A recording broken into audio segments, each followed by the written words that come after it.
Okay, so I'm back. We're going to try to get a few more videos here done before I have to hit the sack before my call for work comes. So, both of these crews here, this is the Temple Challenge Cup, I think, the University Men's 8s. And what we're going to look at here is when I talk about being patient off the start and just letting the stroke develop rather than trying to rush through it. Both of these crews do a really nice job of this here, actually. So, we're going to hit play. And we're just going to watch, especially focus, I'll say, on the release and then how they're clean and very smooth. The blades, they don't rush up, meaning the bodies don't rush up and the blades don't go sort of flying back super quick. It's a nice, strong drive to push the boat past the blades. There's good, clean, decisive extraction, and then control coming up to place those blades in for the next stroke. So we're going to watch that here at full speed. And here we go. We are muted. All right. See, watch the blades. See how they just come out, boom, and then they start accelerating up to that race pace. I'm going to watch these guys here now, and we're going to see a similar thing. So they're all sitting up. Let's see. And go, boom, and then just nice, clean extraction, and they build.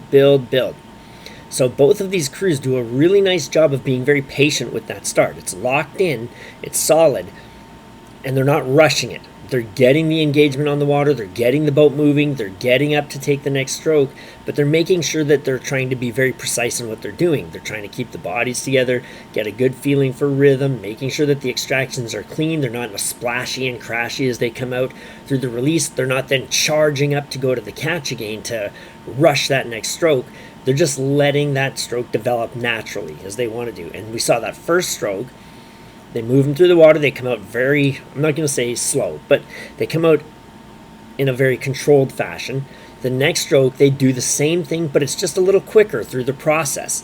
The stroke doesn't change. It just goes quicker through that process. And then the next stroke is still just a little bit quicker through that same process again. That's what we want to do. So both of these boats, I think, actually have very good engagement off of that start through the starting process. So we'll see how this race develops as it goes on. All right, so we're still near the beginning here, and we're going to take a look at the extraction. So we're going to look here, and I think this is, I think they said that was Bristol, the far crew, and the close one is a Netherlands crew. So we're going to look at stroke seat's blade here, and we see, notice how this blade comes up very high. We get a really good extraction here. Compare it to 6th seat, where that blade is a lot lower. We're not quite as clear of the water. Right? Here he gets it up pretty good. But look at that, that's pretty nice, right? He brings this blade out all the way, then he brings the bottom up to the top. Yeah, my apologies to 6th seat. That's actually not bad. I mistook that puddle for the blade. So this isn't too bad. I'd still like to see it just a touch higher because there's still this like a steeper downward angle than this one, but this is actually not too bad. So my apologies to 6th seat. But look at this blade. There's the tip of the blade. That's lots of clearance. Notice how there's splash on this puddle here. But this blade just passes over top of it. He's put that blade out of the danger zone.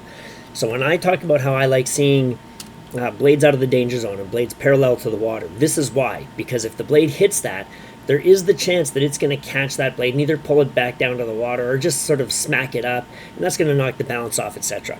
We're going to come back down here now to 7th seat in this boat, and we're going to see how this blade here comes out, and notice how close this one is to the water. This just lays down on the water, right? And compare that to this guy whose blade is much higher. And again, we look at the blade shaft, and here it's tougher to see the blade shaft because we're almost straight on, but we can see how close that spoon is to the water here versus how close this spoon is to the water here. We got a lot more distance, a lot more room here.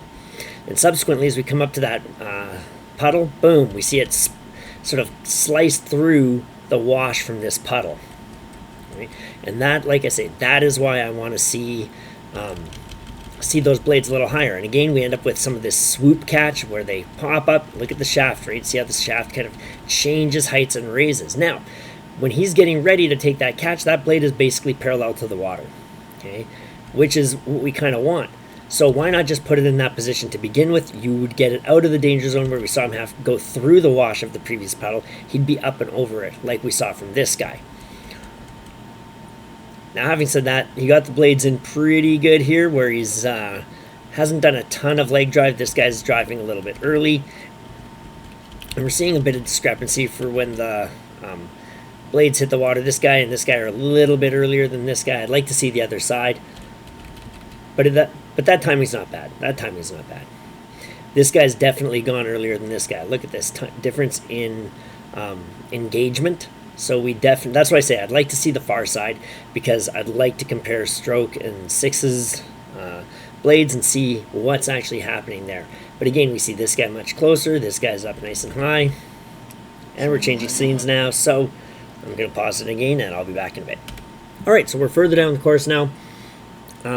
These guys have taken a bit of a lead. I think you said it was Bristol. So if we look at the shoulders, the layback, etc., this is fairly near the release. It's not too far, see? So we look at 4-seat here. And notice how 4-seat is really hunkered down. And we compare his body position to the body position of a lot of these people around and in front of him. They're much more upright, tall, strong. This is a very collapsed sort of look. So again, I'm worried about the spine, the vertebrae. Long term, it seems like that's going to probably put him in a position to maybe have some overuse injuries. I'm not a doctor. This is not medical advice. But I think it's also going to sap power from the end of the blade, because with that rounding, the force kind of gathers in the spine, and you're going to be having a lot of pressure there that's going to be absorbed, I'll say, through the body, rather than transferring through out into the end of the blade. So we're going to probably get a little bit of absorption here rather than application. Here through this part, he looks like he actually sits up decently. When he gets here, notice he boom here. And this is something that a lot of people do as well. And we notice with his blade, look at this.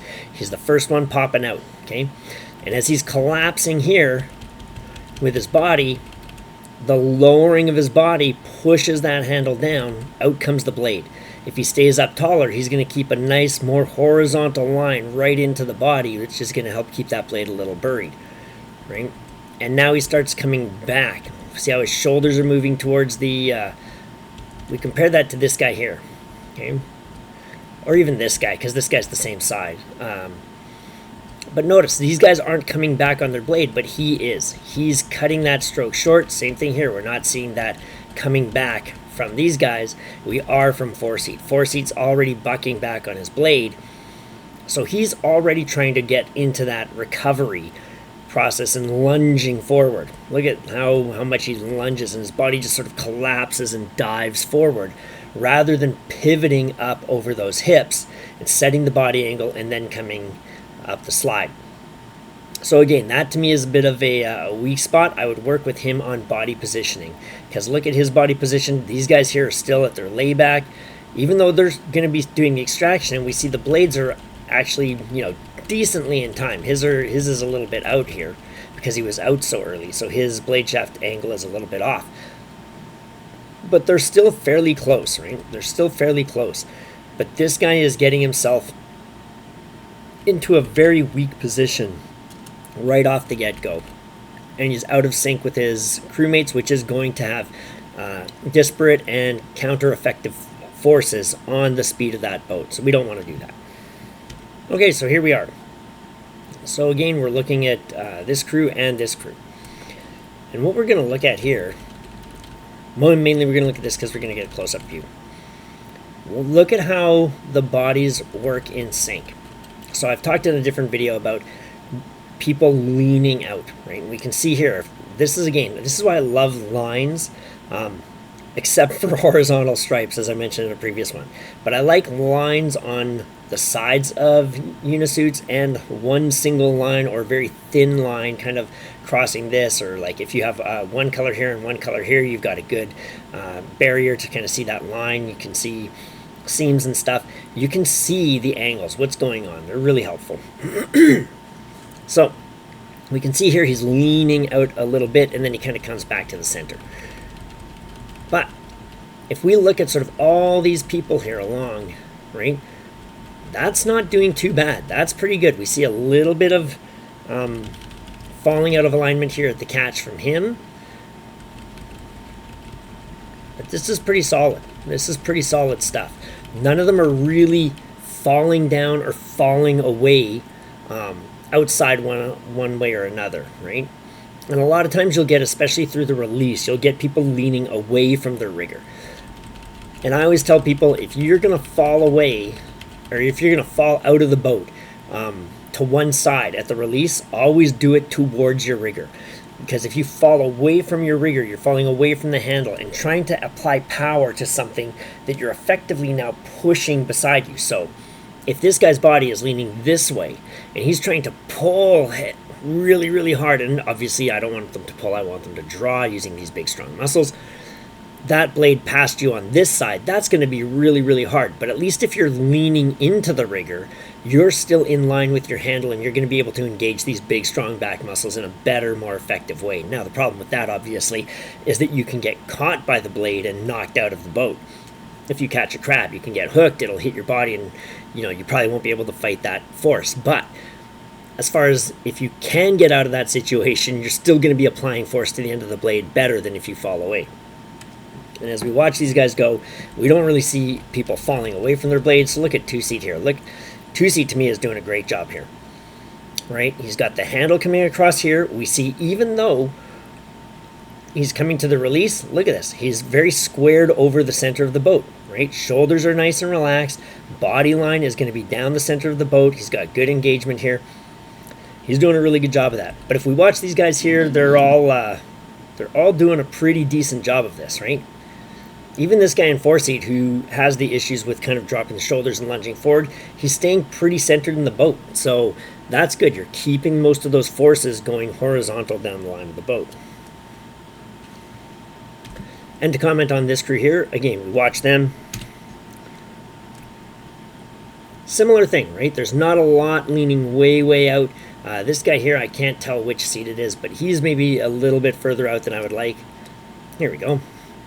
So this guy here maybe gets a little bit further out than I would like, but this is not bad, right? This is not bad. We're only really seeing separation here as they come to the catch. He's maybe leaning out a little bit more than I'd like as well. Not a tremendous amount though, right? But very quickly, the bodies come fairly into line. And it's kind of like those little mini saws, I'll say, that you can get on like a pocket knife, where they've got the saw edges, and you can sort of put a sewing needle and it'll slide down the middle. And that's kind of what I want to that's kind of what I say. You can do that. You're allowed to do that. I'm giving you permission. Okay, like that really means anything. But you can do that. You can have that bit of separation where you can get that sort of pin going down through the middle. What you don't want is something that's a gap that's so wide that that pin would effectively fall out of the channel and into the water, if that image makes sense. So that's kind of where I'm coming from, is what do we want that to be, right? What do we want that image to be? How much separation is acceptable before we get to a point where it's going to cause excessive problems, right? So I hope that image is kind of helpful, or kind of describes what I'm looking for. But these crews are both solid. These are both pretty solid crews. All right, so this is the Y-Fold Challenge Cup, and you'll forgive me, I can't remember exactly what crews they were. So this is 852.33. We're going to back up till we can see the thing here. Here we go. London and Tyne. London B and Tyne. Okay. So we're going to look here as we come through the release of bow seat on the far boat. So this is London. I take the stroke here. Watch his outside elbow.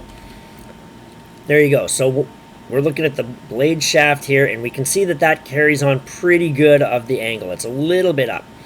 But this elbow is sort of nicely out, right? That's not a bad thing. That's kind of what we want. When we look over here, and we're going to look at bow seat in Tyne,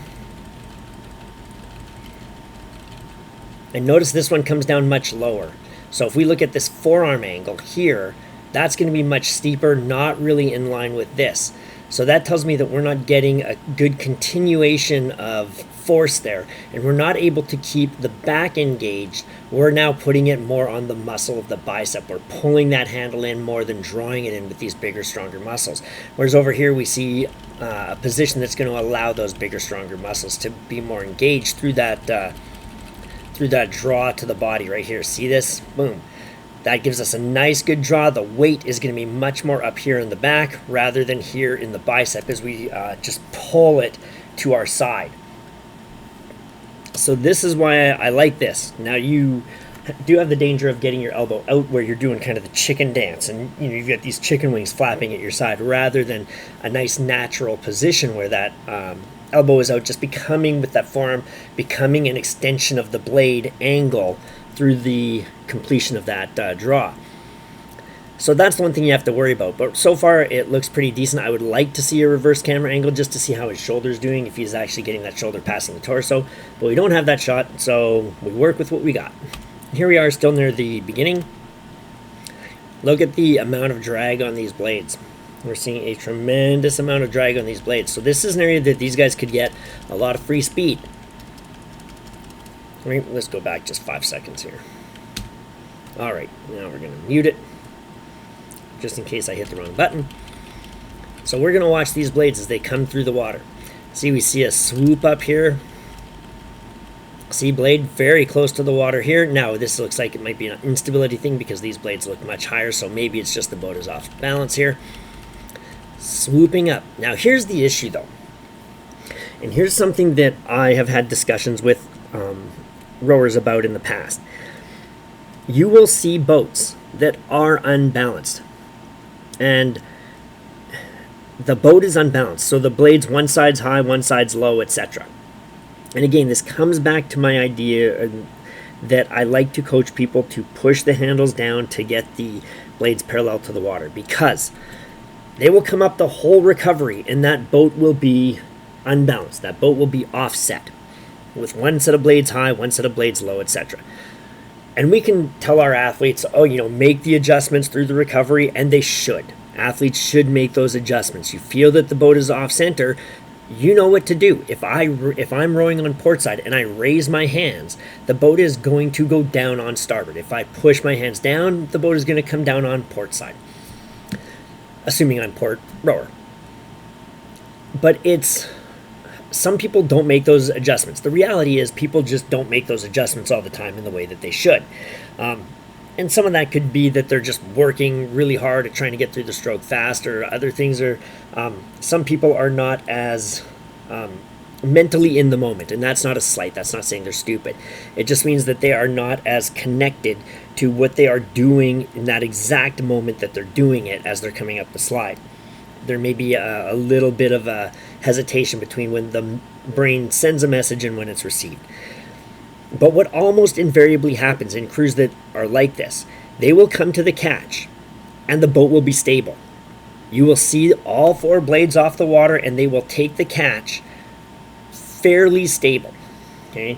Not entirely stable, which means they're still going to have some issues with getting that initial engagement of power, and the boat's going to have to use the first few frames of that stroke to find its set. But if we look at these guys here, look at this. The boat is now pretty stable. Okay? All the blades are out, all the hands are raising, and it's going in. So my argument is, if by putting those blades to this height, where even all those unstable boats that are in there find that point of balance just before the catch, boom, just set that point, set the hand heights here through the release, and you will not have to change anything, and you're going to be balanced. We know that's going to happen because we see it at the catch of almost every stroke of those boats. They get it together before they put the blades in because the hands are forced to get into a position where that boat has a stable point. So that's my, my mini rant. Just set the blade height from the release, and a good visual point is blades parallel to the water. If you do that, and if every single person pushes down to get those blades parallel to the water, assuming your body is tall over center, your boat is going to be stable. And then the adjustments you will have to make, even in bumpier water, are going to be much smaller. All right, we're at the start of the race for the boys junior quads. I'm not sure exactly which one that is. I think it's the Folly Challenge Cup. I'm sure we'll see in a few seconds when we head off the start. They'll flash a thing here. So it's going to be Shiplake and somebody. I'm not sure who this is, but Shiplake has very distinct uniforms. And Shiplake generally is a club that I like watching. I think they are almost always really, really solid crews. So whoever's in charge of the program over there, I think they do a good job. Just year after year, they keep turning out very, very good crews. I like watching them. I'm not sure who this is. So we will see. We'll see how it goes, though. And that, of course, just because I generally like Shiplake's performance and their rowing, does not mean that they are going to win. We'll see how it all progresses from here. All right, so I literally have basically done nothing since I hit pause last time. But when I talk about they're well coached and they turn out good crews, this is what I mean. Let's look at stroke seat. We just watch him as they literally just start. And what I'm looking at here is the shoulder hip angle, right? So as we watch him move, the legs are pressing down, but does this angle change through those first few frames? Not really, right? He holds that angle very, very well. And by the time his shoulders pass the hips, we've got, now, of course, this is a start, so legs are going to be down more already. Whereas we compare that to two-seat here. Notice the shins are still much steeper and the body is further along in its layback.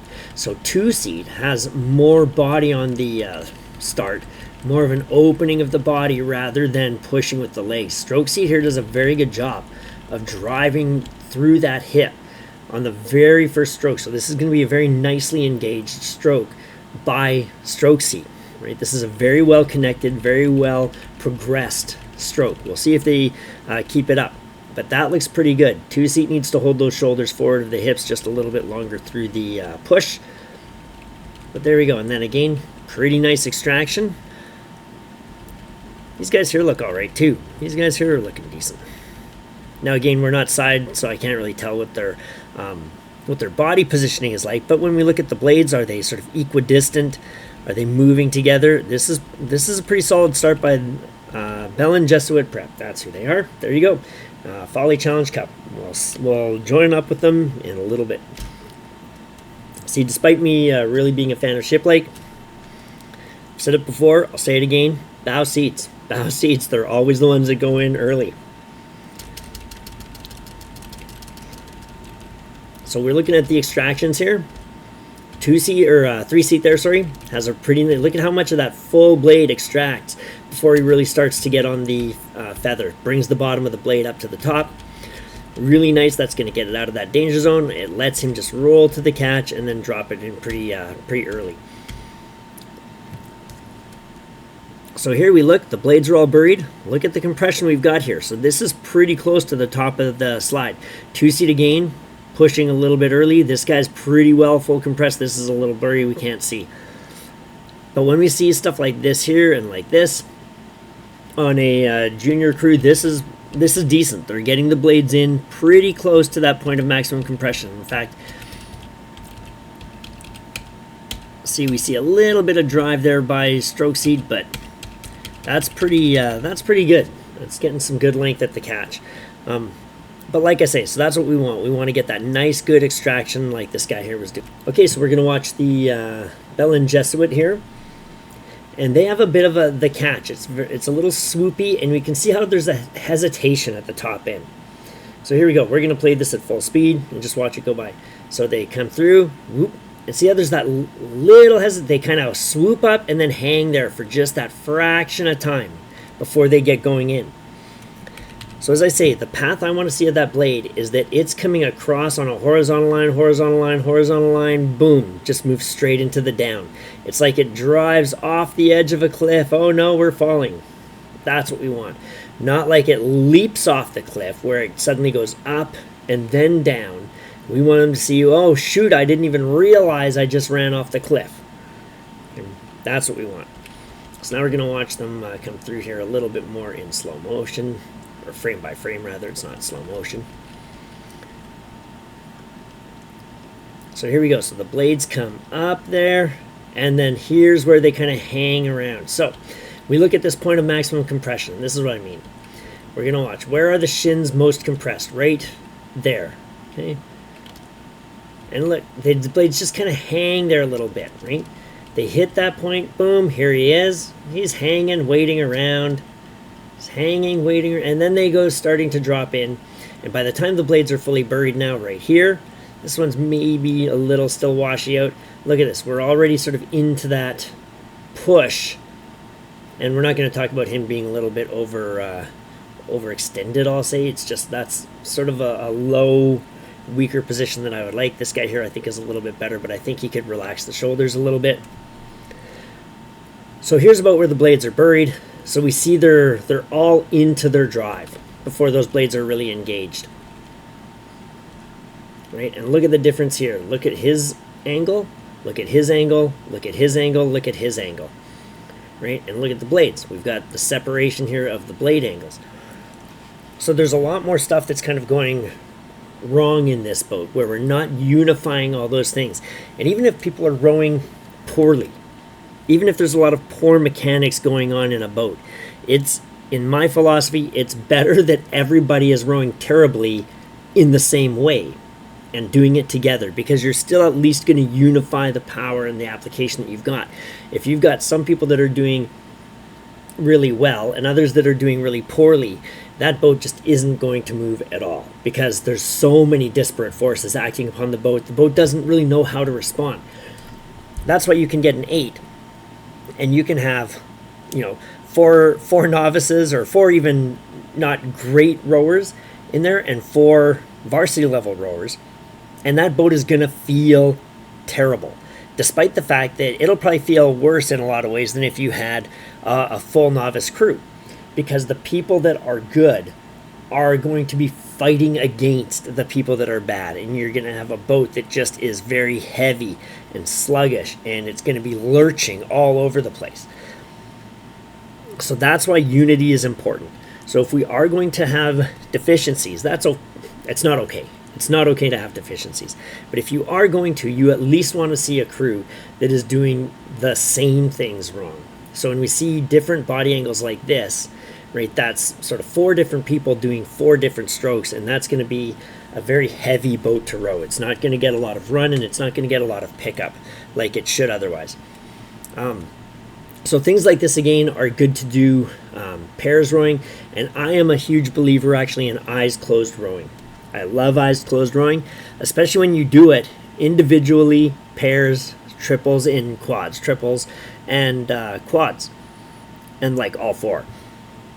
Because you really get to hear what's happening with the other people, where they are on the slide, where they are in their squaring or their feathering process, and you can feel so much of how those forces are being applied. Getting rid of that visual stimulation, it really frees up the brain to focus on these other elements.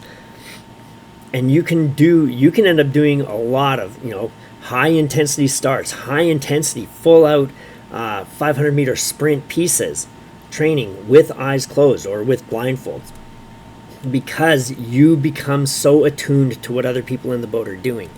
And I just think it's really, really good. Now, you wouldn't want to do that until you were very attuned to what other people are doing. You wouldn't want to start increasing the intensity a lot. But it just quiets the stroke. It quiets what's happening. And it lets you really focus on all the other stuff that is actually far more important than what we can see with our eyes. Okay, so here's Shiplake coming by. And we're looking at, I'll say specifically 2-seat here, because he's right in front of the camera. As he's pushing it away, again, we look, where does the shoulder pass the hip? This is not bad. The knees are maybe a touch higher than I would like for pushing past the hip. This guy here, I think, is maybe a little bit better. He might have finished a little early, and we can see he's starting to pull with the arms rather than really laying back and utilizing the body, which is why we see the discrepancy here between these body angles. And this arm is bending to take that weight. But then again, back to this guy. Look at the shoulder. Here it is in front of the torso. Right? We see both shoulders in front of the torso. We're going to advance forward. Here he's drawing it in, and now we're going to watch that shoulder pass. Boom, there. So he's now opening up that chest, again, this is indicative of using those good strong back muscles, those upper back. They're going to be squeezing it around the spine. He's going to be getting good engagement from much stronger muscles than these little teeny tiny biceps. And that's not a slight to him. Not saying you've got puny arms there if this person ever watches the video. But this muscle is just not going to be as strong as those other ones in the back. This guy does a decent job as well. He just, I don't know what's going on here. Okay. Let's back up. This guy looks like he might just carry a little bit more tension in his upper body, in the chest area, than this guy here, but pretty solid stuff. And one thing that's good is when this guy's shoulders pass, we can see he's still not even fully extracted. So I think he could probably keep those blades buried just a little bit longer, but this is looking pretty solid. Oh, we're gonna mute it. Don't want to get a copyright strike. This guy here, I think, could get more of that extension with the shoulders, drawing them through, utilizing the back. But these guys are looking pretty solid, right? These guys are pretty solid. Look at that nice, see, look at the blades here, right? They just kick up, they get away from the water. Boom, up and away. Up, feather, away. And for the most part, they're getting those blades up out of that danger zone. That's what we like to see. All right, so here we are with a Princess Elizabeth Cup race. And something that jumped out to me at the start here, and it's actually before the start, but we're going to watch it. I'm going to just back up 5 seconds. So there we go. So we're going to watch, and it's in this St. Paul's boat. And it jumped out to me a lot. There you go.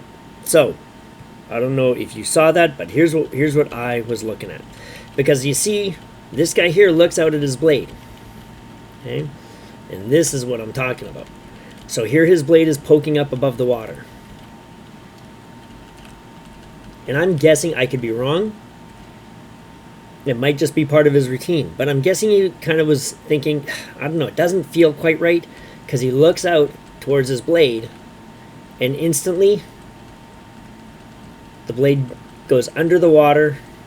And then he looks forward. And this is what I'm talking about with that attention to detail. Right? Again, my gut just says he probably felt it doesn't feel quite where I want it to be. He looked over rather than just guess at it. He noted where the blade was. And he's like, okay, yeah, I want to lock it in a little bit more. As soon as he does that, he looks back forward. He's ready to go. Right? We see that attention to detail. It's just, they're little things. They're little things, but it just makes sure that people are on the ball, that you're not leaving anything to chance. We've heard attention. We see all these blades here bury. We see these blades look like they're still floating outside the water. And then we're going to see the go. Boom. So now these blades here have to bury off that go rather than be locked in, as we see with the St. Paul's crew. And when you're up against a club with the history of St. Paul's, who always seem to have very fast crews, you can't give them anything. This is giving them the easy stuff, right? This is losing that easy speed. Lock the blades in. You can't afford any miscues when you're going up against really, really excellent crews. You have to be on your game in every single point, right? So I haven't actually watched the start. I just, like, that's actually the first time I saw those blades there, right? But I was going to say, I was assuming they were going to stay poking up like they were. Look at this. All freaking very close to uniform height as they come to the catch. But we do see who's going in first again. Who's going in first? It's always bow seat, right? Always bow seat. Bow seats, we have to rein ourselves in. I know we're a bunch of wild charging horses, but we got to rein those ponies in. Okay. We'll see how this here goes. I will be back in a bit. Okay, so the timing is going to be a little bit off here, but watch this extraction from St. Paul's. So we're looking at all these blades here. And this here, we see the push down, blades pop up. Look how much of the blades pop out of the water before they get that feather. Look at that. Look at that nice height here on the blade. Look at the angle of the blade shafts, right? They are very close to parallel to the water. And there's no early feathering really to be seen here, right? Maybe a little bit from 7 seat, but we see full face of the blades basically coming out, and then the feather, boom, look at that right there. The bottom of the blade comes up to meet the top. Bang, that's what we want. Good job. Whoever's in bow seat, frickin', you just made up for that going in early a little bit earlier, right? That is, like, to me, that's almost picture perfect for these extractions, right? This is really, really nice stuff. Very clean. You're going to get great send off the release. You're going to get those blades out of that danger zone. You're not going to lose any unnecessary speed. So this is very sharp stuff. That was very, very good releases. All right, so we're going to look at this close crew. And we are at 9:02:38. So I apologize, close crew. I forgot what club you are. So hang on here. Okay, we're going to go back just because I don't want to misname them. We're at 9:02:38. Emmanuel School. Okay, Emmanuel School. So we're going to look at stroke seat here. And right off the start, this is something that's very common amongst people, but it's something we don't want to see. So again, I see the position here, and I think he's probably leaning too far forward. His shoulders have dropped down into the boat. He's basically laying on his knees. We want to sit up a little taller, I think, at the catch. Now, look how early these arms start bending. Right, the body is still in its forward position. We've still got a lot of leg to use, and the arms are bending. So again, it's not a cardinal rule, it's a rule of thumb, because it's not exact, but as a general rule of thumb, if the knees are bent, the arms should be straight. If the arms are bent, the knees should be straight. Okay, you don't really want to cross over these two things doing something. You can have the legs and the body moving, you can have the body and the arms moving, but you don't want to have the legs and the arms moving at the same time through the drive.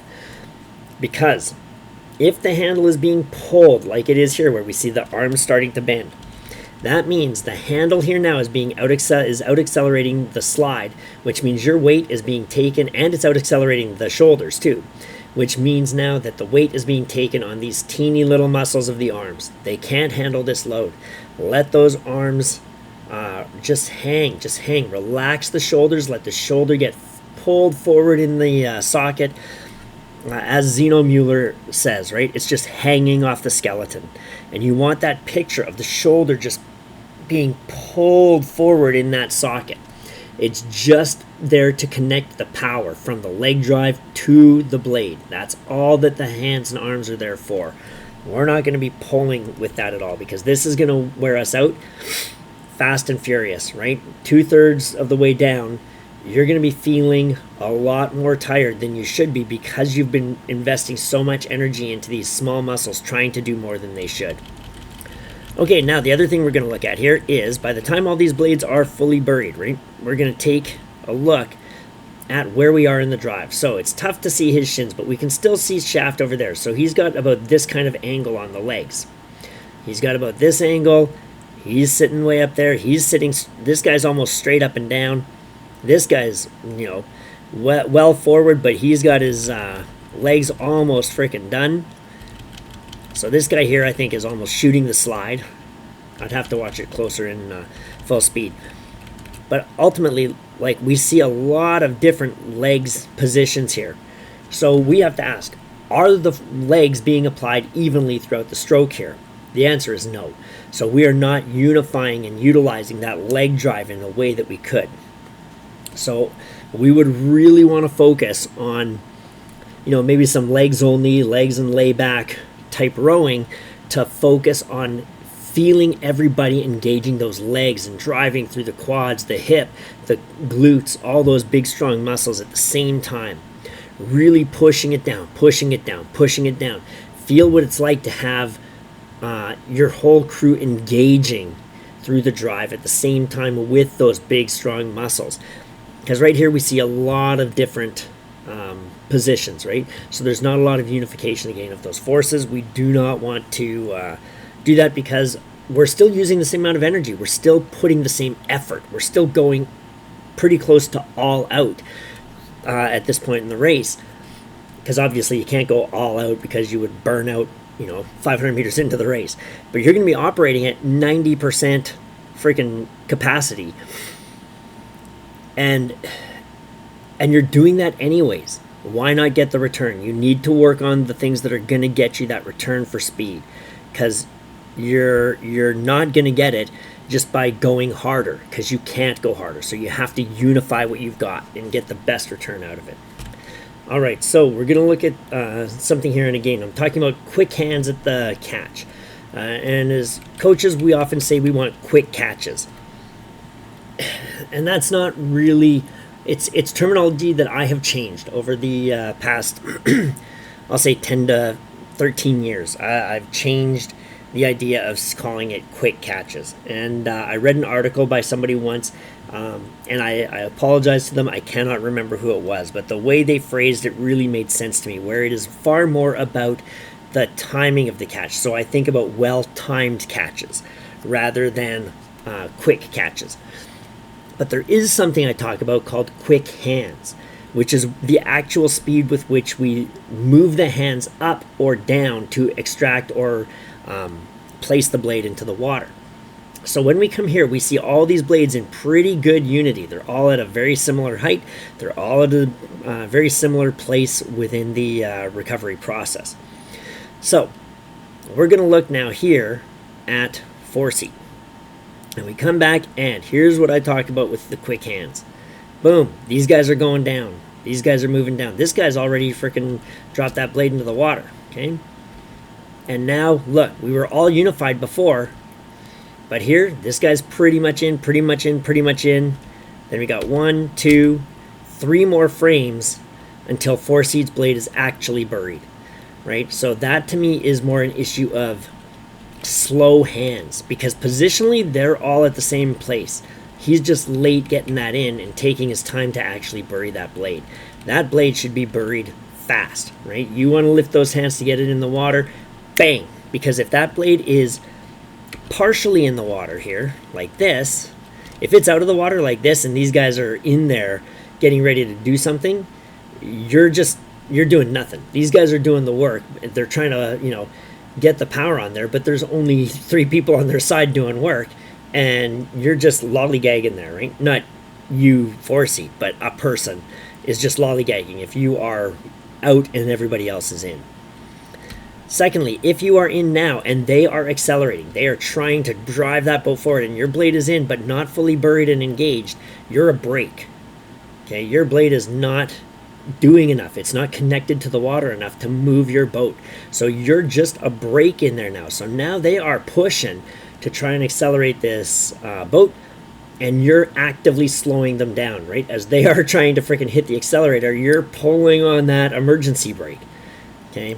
Don't be the guy pulling on the emergency brake. Get the hands lifting quick, place the blade in the water. That is not saying rush through the catch. That is not saying zip into the top end and throw the hands up with wild abandon.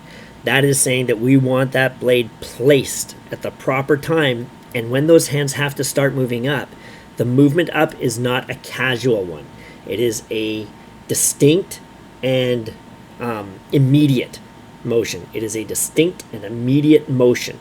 Get the hands up, place the blade so you can start that drive instantly.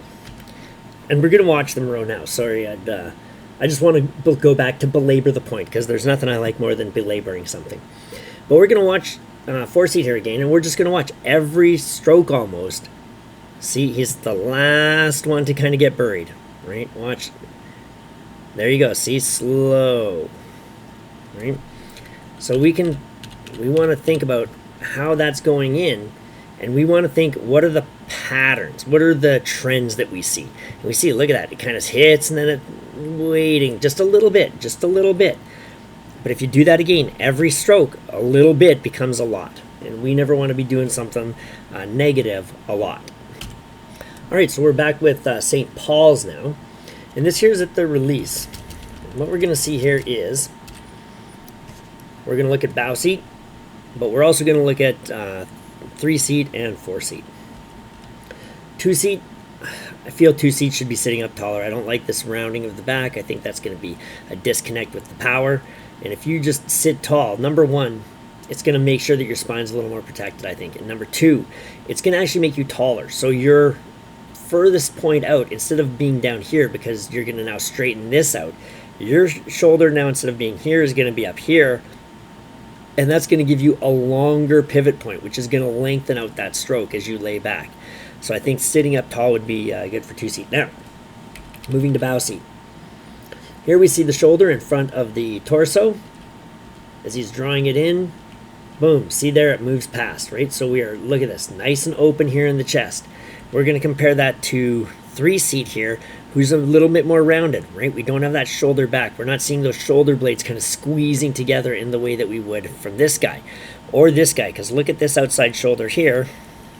Look at that, right? Coming into the release here, boom, look at these shoulders, right? We see those muscles kind of coming around that spine there. And that's going to be pushing that shoulder back a little bit more. So I think this guy here could just complete the stroke a little bit more by letting that shoulder move through the back, using these muscles here to squeeze that shoulder back. And that's going to draw the handle to the body rather than put it on the arms here a little bit. But let's watch them go by, because they're looking pretty sharp. They're looking pretty sharp. 2-seat could get a little more height off that release. This is sharp stuff, right? This is pretty good.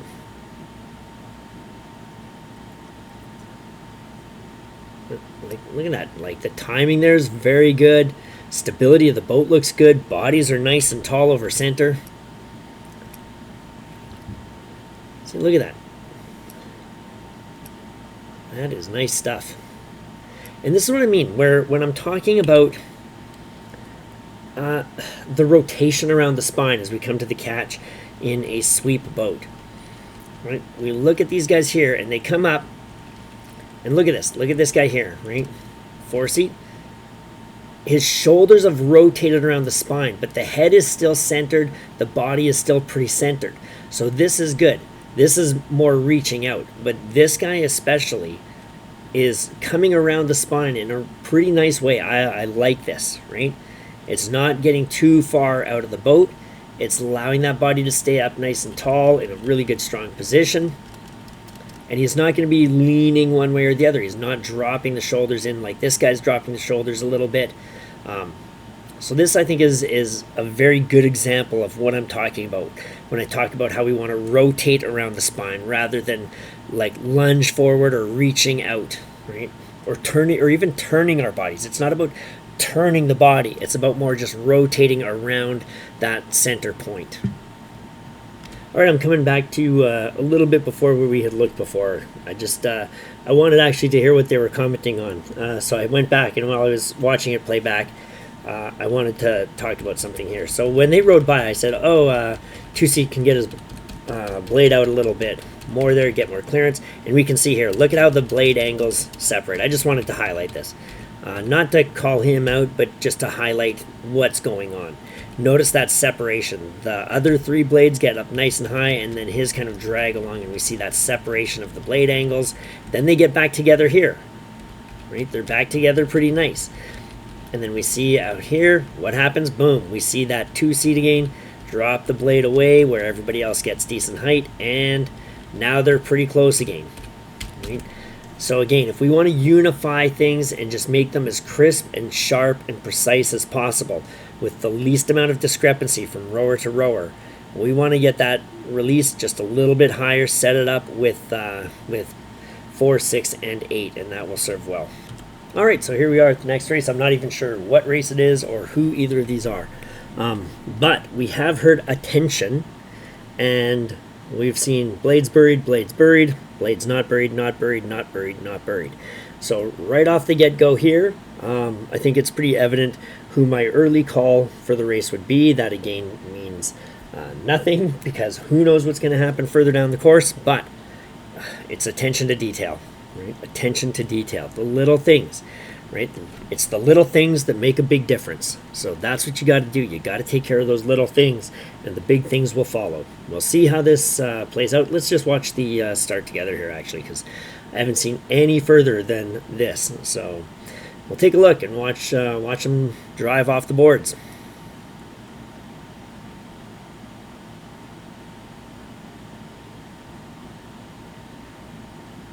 So here you go, Y-fold challenge, City of Cambridge versus Grasshopper. Oh my goodness, Grasshopper, oh my goodness. What are you doing? Red flag, red flag. Oh, that is a disaster. That is a disaster of a start. Hang on here. Okay. Oh, right off the start, look at that. They just twisted. So I almost would wonder if there's something stuck on their rudder, or if their rudder line is not attached straight, because that is so off. So off. But here's what I say as well, right? This is something that I always say. When something like this happens, everybody should be looking. So at this point here, we know that we are off course. Immediately, we're off course. The people here on starboard, it is incumbent upon them. They cannot take these strokes. And by that, I mean you still put your blade in the water, but just let it float. Let it float. Because if you put any power there, you're only making the situation worse. You need to let those blades just float. Let these guys pull you around. Let the person adjust the rudder. You got to do it. You got to do it. You can't be this out of the game mentally. And you can't, like, I don't understand it. I don't understand it.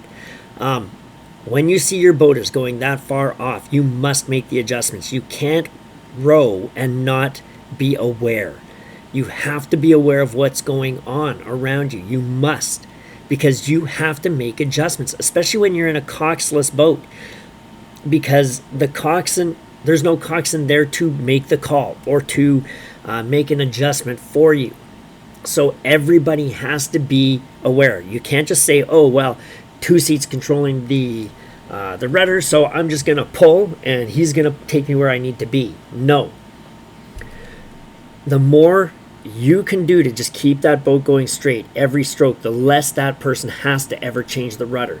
In changing the rudder, all it does is upset the balance of the boat and slow you down. It can obviously keep you out of danger by, rowing a straighter course. But two huge negatives. It sets the balance off and it slows the boat down. So you don't want that guy to ever touch that rudder if he doesn't have to. Right? And this early into the race, these people should see this. And the starboard side people should just shut it down. Shut it down. You're right at the start. These guys haven't built up any head of steam. You haven't really built up any head of steam. So shut it down. Get the boat straight and then get on. Sorry to drag that out for probably far longer than I should have. We'll see what happens. I will watch it and then I'll be back. All right, so we're back. I'm just gonna make sure it's recording. It is. All right, so it's been a disqualification. So now these guys are gonna do the row back. Just row it out, and here's where they're just gonna bring it down. But they're probably just gonna want to have a good row to showcase what they were capable of, because they have been disqualified, and to sort of at least say, look, we are a better crew than what we saw here. Right? And now they're going to replay the start. But again, we don't really need to see this here. And it's unfortunate, because you never want to be this crew that gets in that situation. But what do you do, right? I mean, you can't change it. You can't go back and change history. But what you got to do is you got to learn from it. So you have to say, and rest assured, all the things that I'm talking about, people doing, almost every single mistake here, I have freaking done them, right? I have done them all. So it's not like these are unique to these rowers or these crews or anything else. Everybody has made these errors, right? Everybody was a total novice at one point. But that's what I say, you have to keep building. You have to look and say, what do you do to make sure that it never happens again, right? And these guys here need to take that and say, look, we got to be paying attention to the course right off the start. If we see that stern move off our target point, what adjustment do I have to make? And I've got to make it now. You got to feel bad for them, but that's racing. That's racing. And you got one kick at this can, and you freaking missed that can, right? So there you go. Bad luck. Well, not bad luck. Bad management of a situation that occurred. That's more what it is. All right, so I'm going to do a little analysis here because they are rowing back to the dock, and this is just at a casual pace. So I'm not going to talk too much, but I will say that as they're pushing through here, one thing that jumps out to me is we are seeing some pretty nice clean releases here for the most part. See that? That's pretty nice extraction. Here's the problem that I have with them on their extraction. It's clean, meaning they're not having any issues with the blades really hitting the water, but they start out a little bit low, then they push down and bring those blades up as they start to come up the recovery. I would just set that blade height nice and high right from the release. Here we see stroke seat row it in a little bit. See how their shoulders are opening there? They're rowing it in. Two seat was a little bit slow on getting that blade buried. And now we see layback here, but we're seeing straight up here, straight up here, straight up here. So we got a little discrepancy in those body angles. We see the extraction here again, right? It's fairly clean in that there's no real tapping, but we could get those hands pushed down a little bit more, get them right down to the thigh, everybody, get those blades up. Then you don't have to do this lift of the blade, the pushing down of the hands to lift the blade as we come up, and that's going to save us some vertical motion. But if we watch them in full speed, you know, they look smooth, they look pretty relaxed. This has got to be a very disheartening row back. So this is probably not, you know, them rowing at their most upbeat, I will say, but there you go. All right, here we are, Temple Challenge Cup. We've got, I think it's Oxford Brooks, and I don't know this other crew. We'll see their name shortly. They've just called attention. These blades here are all pretty much buried. These blades here are poking up. Oxford Brooks is a very strong club, so we know that they're probably going to perform well. I don't really know these guys off the looks of their uniform. So we're going to kind of watch what happens here as they take off. But again, these guys are pretty well buried after hearing attention.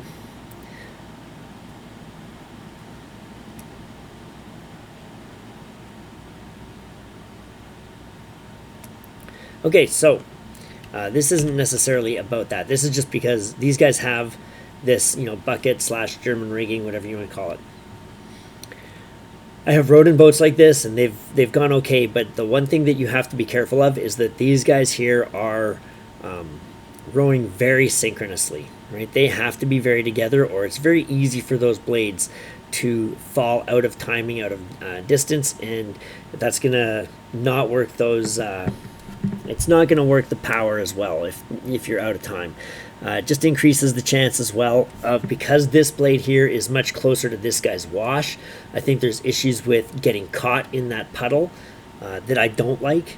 I know by the physics of it, this here is, you know, supposed to be a faster design and a faster layout. I'm not generally a huge fan of it. When I was much younger and we did it for the first time, I thought, oh wow, this is really cool because it was funky and new, and you know, not very many other crews were doing such things. But the more I have rowed it, the more I just think there's more stuff that can kind of go a little bit wrong. So it's not something that I have really done with my crews, and not something that I necessarily would do with my crews. I just wanted to comment on that. All right, so when we look at this close crew, which is Bedford, I believe, again, we see people kind of collapsed on top of their legs, right? If we were to go over here and probably look there, that's collapsed on top of the leg as well.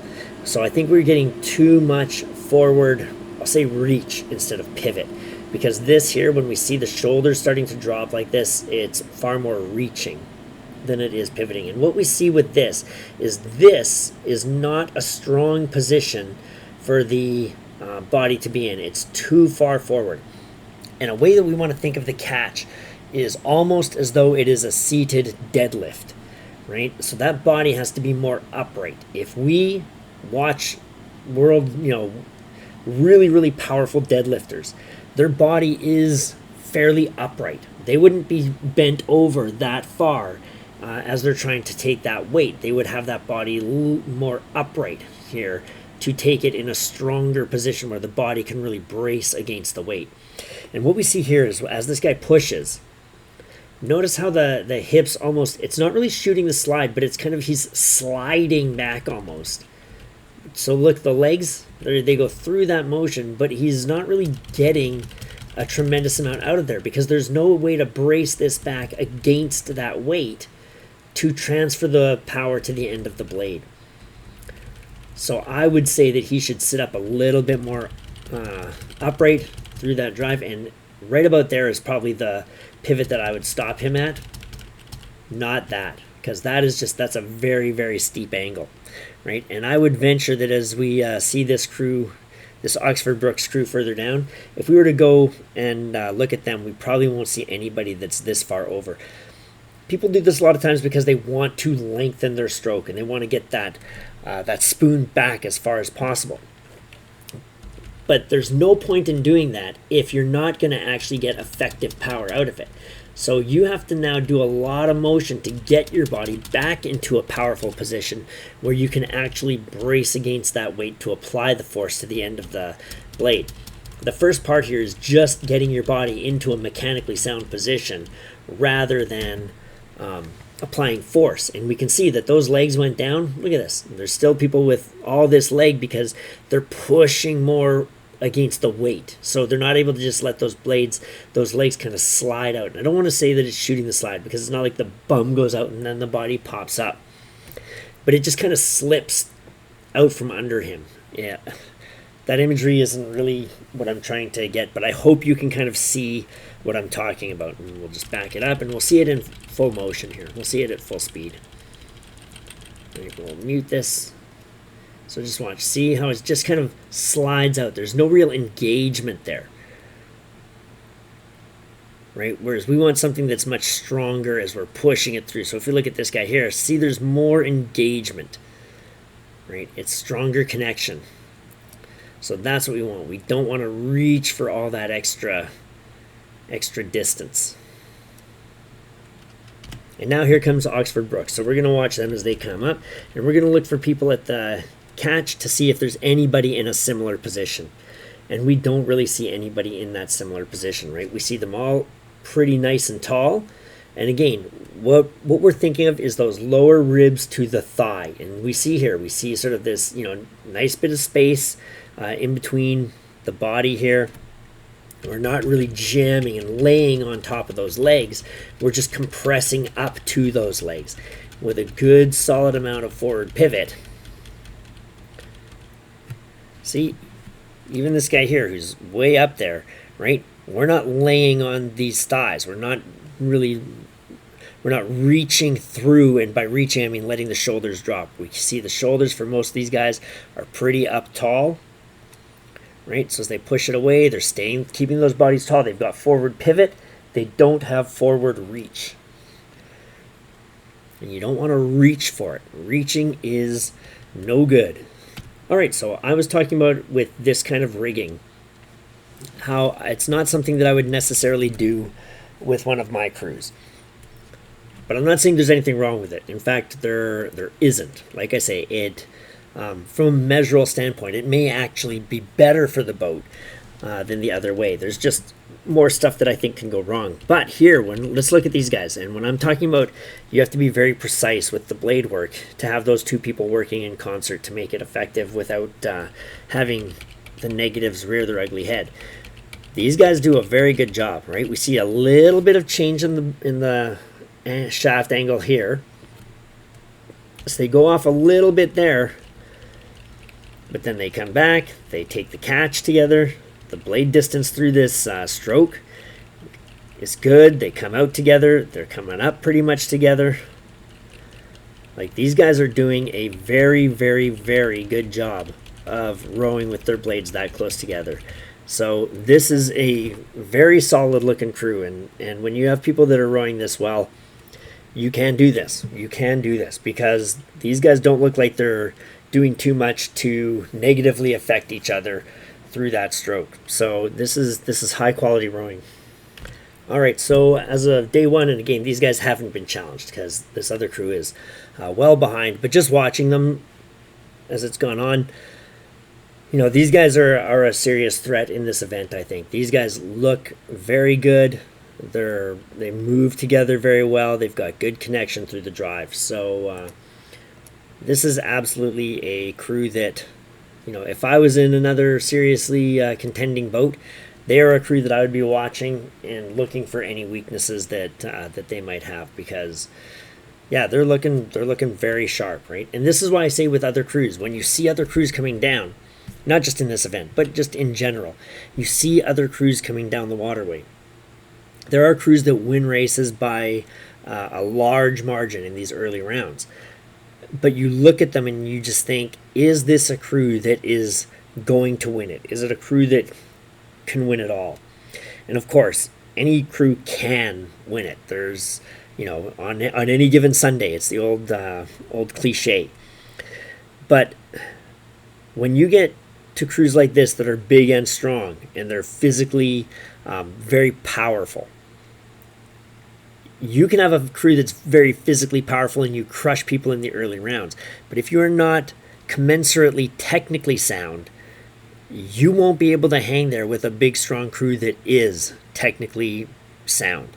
Likewise, you can have a very, very technically sound boat with people that are not tremendous physical specimens, and you can go very, very fast, right? I mean, look at lightweight crews. Lightweight crews can be very, very competitive. But if you then come up against a crew that is very powerful, very strong, very big, very powerful, and they have very few deficiencies on the technical side, it's going to be a real tough ask for you to compete with and beat them, right? So if you've got a boat and that you're rowing in, be critical. Be critical of what you are doing in that boat. When you watch video, when you win races, if you're winning a lot of races, it's no longer about are you winning the race. It is about how good can you get, how precise can you make everything, how sharp can you be, how together can you be. And you have to keep pushing for those elements. You must keep striving for it, because eventually you're going to come against another big dog and you're going to have two juggernauts hitting each other head on. And one of them is going to give, right? One of them is going to give. And ultimately, it's going to be the crew that is better trained physically and better trained technically. So you need to keep stretching for what you can get. If you just accept where you are, eventually you're going to come up against a crew that has either been tested harder and has had to perform, or they are just more driven to perform internally. In that case, that's where the end of the road is for you at a race like this, where it's one and done. All right, so Oxford Brooks took that race. Spoiler alert: there's about an hour and a half of racing left, I guess. I am, however, going to be going to bed, so I'll cut that one off here, and hopefully I will get a chance to do some more tomorrow. If not, then it'll be the day after that. All right, feel free to leave likes, comments, or even dislikes. If you don't like what I'm doing, feel free to leave a dislike. I'm not gonna freaking cry tears over it. So there you go. Hopefully somebody watches this, and hopefully somebody gets something out of it.